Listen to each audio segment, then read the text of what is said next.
اور یہ فتنہ خارجی کا فتنہ ہے جو شروع سے چلتا آ رہا ہے، اور اس کا سامنا صرف آج ہمیں نہیں ہے، اس کا سامنا صحابہ کرام نے بھی کیا. نہ وہ ہارے نہ ہم ہاریں گے، نہ انہوں نے شکست کھائی نہ ہم کھائیں گے. وہ بھی حق پر تھے، ہم بھی حق پر ہیں. یہ دیکھو صحیح مسلم ہے، اس کے اندر میں تمہیں وہ حدیث بیان کر رہا ہوں کہ جس مقام پر حضرت یزید الفقیر اس کے راوی ہے. یزید الفقیر کون ہے؟ کہنے لگے کن تو قد شغفنی رأی من رأی الخوارج، میں خارجی بن گیا تھا. مسلم شریف حدیث نمبر 320 کتاب الایمان. ذرا دھیان سے سننا. آج جس کے سامنے کوئی قرآن کھول کے بیٹھ جائے وہ سوچنا شروع ہو جاتا ہے کہ اب یہ قرآن لے آیا ہے، میں کیا کروں؟ یہ قرآن غلط طریقے سے صحابہ کے سامنے بھی پیش کیا گیا. اس قرآن کو مفہوم بگاڑ کے ایسے کو نہیں بگاڑ سکتا، مطلب غلط لے کر صحابہ کے سامنے پیش کیا گیا. صحابہ نے ان خارجیوں کے دماغ درست کیے، ہزاروں کو توبہ کرنے پر مجبور کر دیا، اور انشاءاللہ آج ان کے فیض سے یہ تاریخ پھر دہرائی جائے گی. یزید الفقیر کہتے ہیں قد شغفنی رأی من رأی الخوارج، مجھے خارجیت اچھی لگی، میں خارجی بن گیا. یہ ہے صحابہ کے زمانے کی ینگ جنریشن. ینگ جنریشن صحابہ کے زمانے میں صحابہ کو اکڑنے والے. کہتے ہیں ہم گھر سے نکلے، پوری پارٹی تھی ہماری، ہم تبلیغ کرنا چاہتے تھے. ہم جب نکل گئے تو کیا ہوا؟ مررنا علی المدینہ تھے، مدینہ شریف سے گزر ہوا. یہ علامت ہے. دوسرے محبت والے تو کہتے ہیں نا زندگی گزاری ہے اس شہر کے لیے، آج حاضری ہو رہی ہے. اور یہ کہتے ہیں ویسے حج کو جا رہے تھے، بس گزرتے گزرتے مدینہ شریف بھی چلے گئے. تو کیا ہوا؟ کہنے لگے جب ہم وہاں پہنچے تو ہم نے دیکھا صحابی رسول صلی اللہ علیہ وسلم بیٹھ کے درس دے رہے ہیں. نام کیا ہے؟ وہ درس دینے والے حضرت جابر بن عبداللہ ہیں. کون؟ حضرت جابر بن رضی اللہ تعالیٰ عنہ. درس کس چیز کا دیا جا رہا تھا؟ مشکل کشائی کا، حاجت روائی کا. فذکر الجہنمیین، انہوں نے جہنمیوں کا ذکر کیا اور پھر کہا کہ نبی علیہ السلام چلو بھریں گے، لاکھوں کو نکال کے جنت میں لے جائیں گے. اب جس وقت یہ شان بیان کی گئی، وہ جو بریلی کے تاجدار نے کہا تھا گناہگاروں کا روز محشر شفیع خیر الانام ہوگا، دلہن شفاعت بنے گی، دولہا نبی علیہ السلام ہوگا.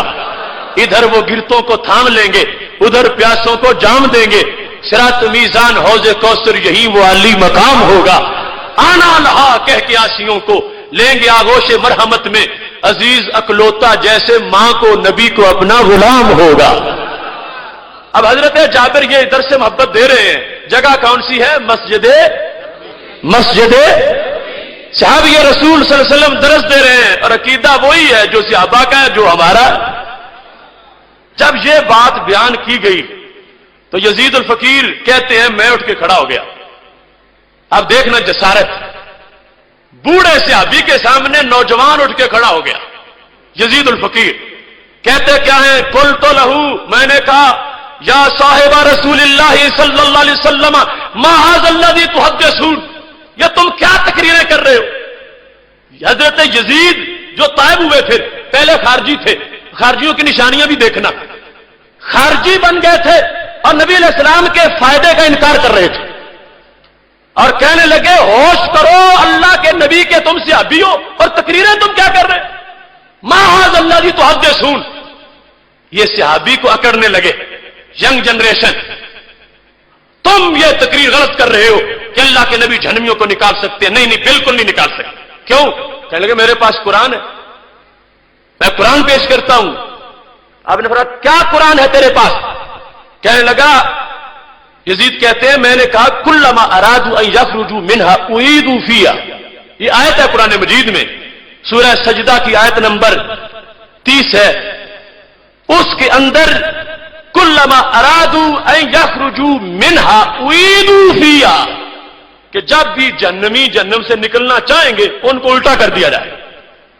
تو کہنے لگے تم سے ابھی اچھے ہو، کیسی تم معذلہ کچی تقریریں کر رہے ہو کہ جہنمیوں کو جنت دے دی جائے گی اور ادھر قرآن کہتا ہے جب نکلنا چاہیں گے ان کو الٹا کر دیا جائے گا، دوبارہ دھکا دے دیا جائے گا۔ ہم تمہاری تقریر مانیں یا رب کا قرآن مانیں؟ اب سوچو، یہ ہے مسجد نبوی شریف، اور انہیں قرآن دکھایا جا رہا ہے جنہوں نے صاحب قرآن کے سامنے بیٹھ کے قرآن پڑھا ہے۔ دیکھو فتنہ کہاں تک ہے۔ سچ فرمایا تھا میرے نبی علیہ السلام نے، ابن کثیر میں حدیث شریف موجود ہے، مجھے اپنی امت پر قرآن کا بھی خطرہ ہے۔ پوچھا گیا کیوں؟ فرمایا یتعلمہ المنافقون فیجادلون بہ المؤمنین، خطرہ یہ ہے کہ اس کے قاری مدرس پڑھانے والے منافق بھی کچھ بن جائیں گے۔ یجادلون بہ المؤمنین، پڑھ کے قرآن میرے غلاموں سے جھگڑے کریں گے۔ یہ غیب کی خبر تھی تو سچی تم نے وہاں بھی دیکھی، یہاں بھی دیکھ رہے۔ حضرت جابر کے سامنے ایک تابعی کھڑا ہو گیا، جابر تم تقریر غلط کر رہے ہو کہ نبی علیہ السلام فائدہ دے سکتے ہیں، جہنم سے نکال سکتے ہیں۔ نہیں کچھ نہیں کر سکتے۔ کیوں؟ آیت ہے کلما ارادوا ان یخرجوا منها اعیدوا فیہا۔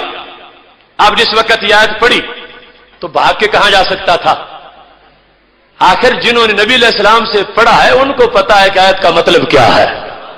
تو یہاں پتا چلا کہ جس کے ہاتھ میں قرآن ہو ضروری نہیں حق پر بھی ہو۔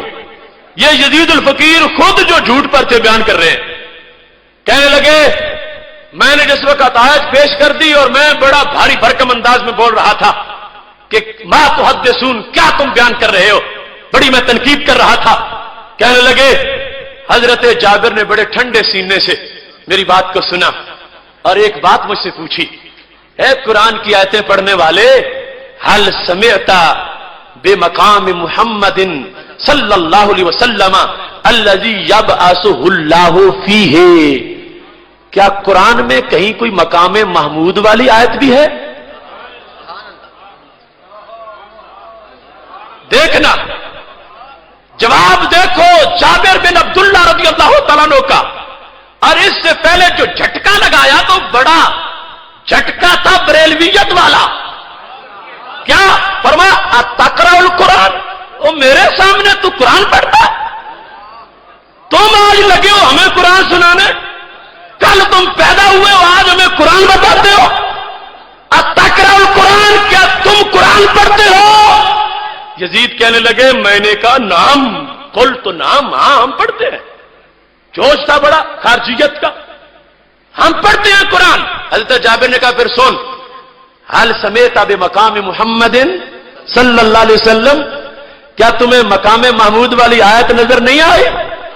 وہ 15ویں پارے میں سورہ بنی اسرائیل کی آیت نمبر 79، عسیٰ ان یبعثک ربک مقاما محمودا۔